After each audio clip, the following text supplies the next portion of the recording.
So, this morning I'd like to talk about caring for this body, for this temple, for this refuge, this home, if you will, this place out of which we practice. Because often I think many of us don't give these bodies the attention they deserve until they become noticeably broken down.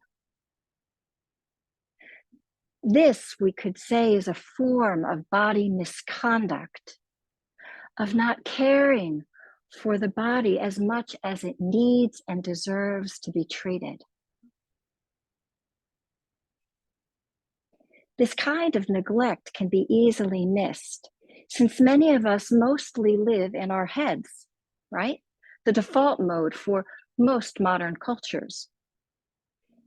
And since the animalness of this body, the wisdom of this body, is to naturally move away from pain, which is skillful sometimes, but not always.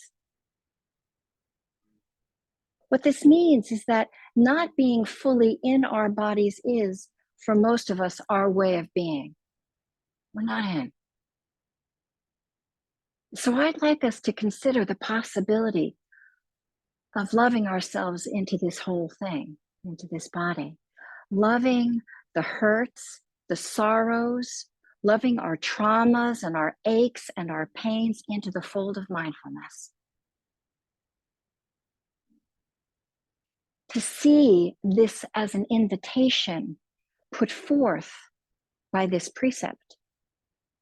Instead of ignoring and denying the body and its pain, we learn to notice and caringly consider how to be with it as it is. We and these bodies have been through so much in our life already. We can't go back and undo anything, but we can go forward a little wiser and a little kinder. This is what mindfulness and the precept are encouraging. For me, this understanding took a long time. I'd like all of you to not suffer quite as much as I have in practice. For example, it was in my 40s when I finally realized that I was hurting myself by how I was sitting.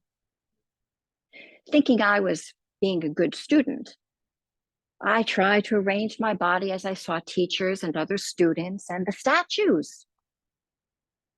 I tried to sit also completely still.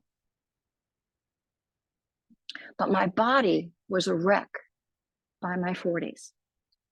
Less than a decade into practice, my body was in more pain than ever.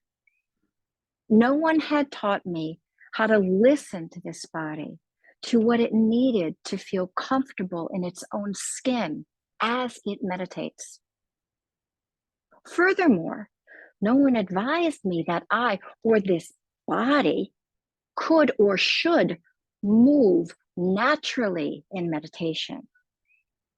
That it was normal for the body to move a bit in meditation when tension released. And best to not overmanage or interfere with this process. We're not trying to be statues of meditators. These bodies are made of flesh and bones. As they release tension, they very subtly move. You'll notice the shoulders begin to slowly drop down the back. That the face and the hands begin to soften. You'll notice that the chest and the abdomen naturally move. They rise and they fall as we breathe.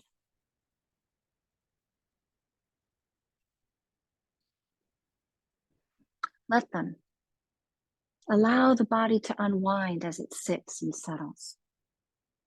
If the body grows painful in practice, notice, breathe, and soften the tension that is building.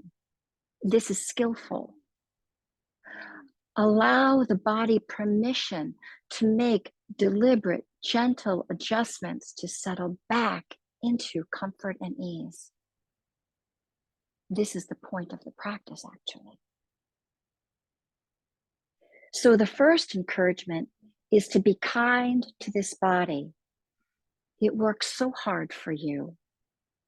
Be kind when arranging it in meditation. Listen to what it needs before you sit, while you sit, and during the day. What does it need to feel more at home in its skin right now? Drop that question in.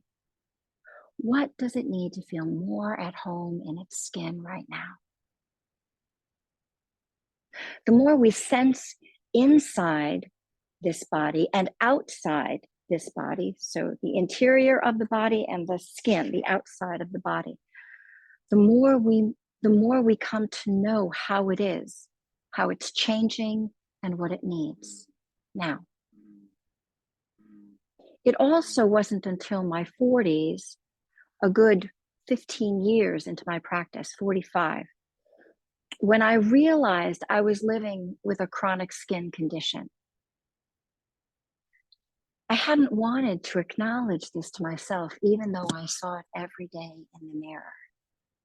I kept thinking that some medicine, that something would help it to go away, make it go away. Because if it didn't go away, well, surely it was my fault. Surely it was my karma. My default was to privately judge and criticize myself and then hide my shame. But when I realized this truth, and also realized I didn't know how to be nice to myself or to my skin, that I was rough and brutish with myself and my skin as I stood in front of the mirror. It was only when I began to realize this that I began to actively bring in reinforcements. This was when I brought in the figures of Kuan Yin, Mother Teresa, and my mother into the bathroom, truly into the bathroom. Because these beings were devoted to listening and caring for suffering. I imagined how my mother would touch my open wounds and what words she might murmur in my ear to help me hold my pain. I'd gaze at Kuan Yin's face looking back at me, and my whole body would relax, like, oh, right, like that, like that. Stand like her, step into that for a moment. Or I'd look up at Mother Teresa, and I'd imagine her working with the lepers without a trace of disgust on her face, and only love for the beingness that was before her. And slowly, with practice, with my daily encounters of working with my own pain and aggression, and reorienting towards this kind of kindness, toward this, the wisdom and the skillfulness, this caring view, that as often as I could remember that I would imagine into that view, that slowly things began to soften. My harshness began to soften. The grip of my hands, like the way in which I held my body, would soften.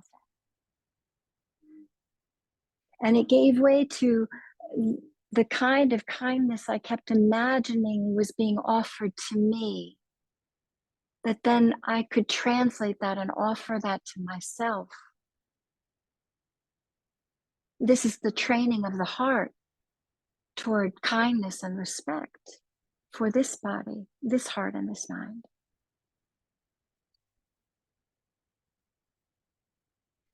Just this shift in perspective, deliberately, many times, this attentional and attitudinal shift began to interrupt my habitual way of relating.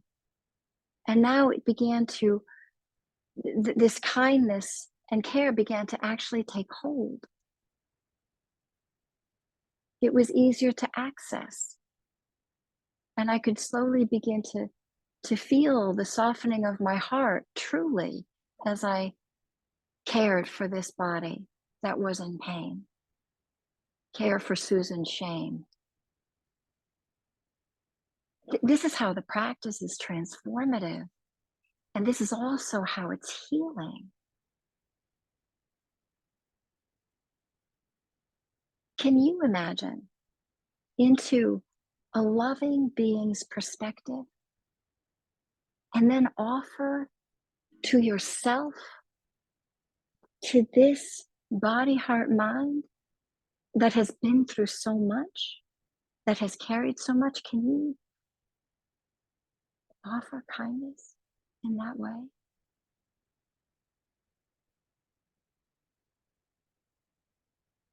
Can you imagine offering that kind of care and consideration as you meditate, as you go about your day,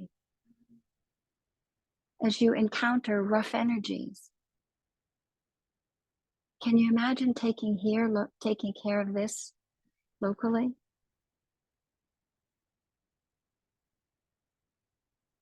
What do these selves, what do these body, heart, minds need to feel more comfortable in their skin? What does the body need to relax into itself to feel more at home just as it is?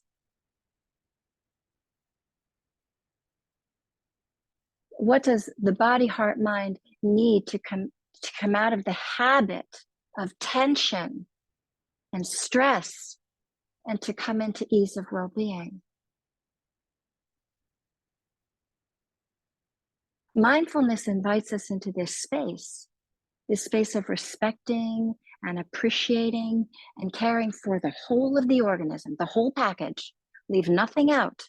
Body, heart, and mind. Love all of the joys and the sorrows. Love all of the hurts, all of the traumas, all of the pains into the field of mindfulness. We've all been through so much, and our human beingness deserves to be loved into the fold of mindfulness.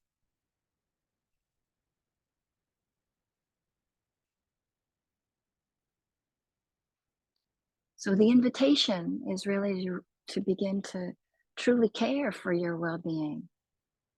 Really consider what is needed right now. For however right nows you have till the end of this life. Care. We can do this. It's for our welfare.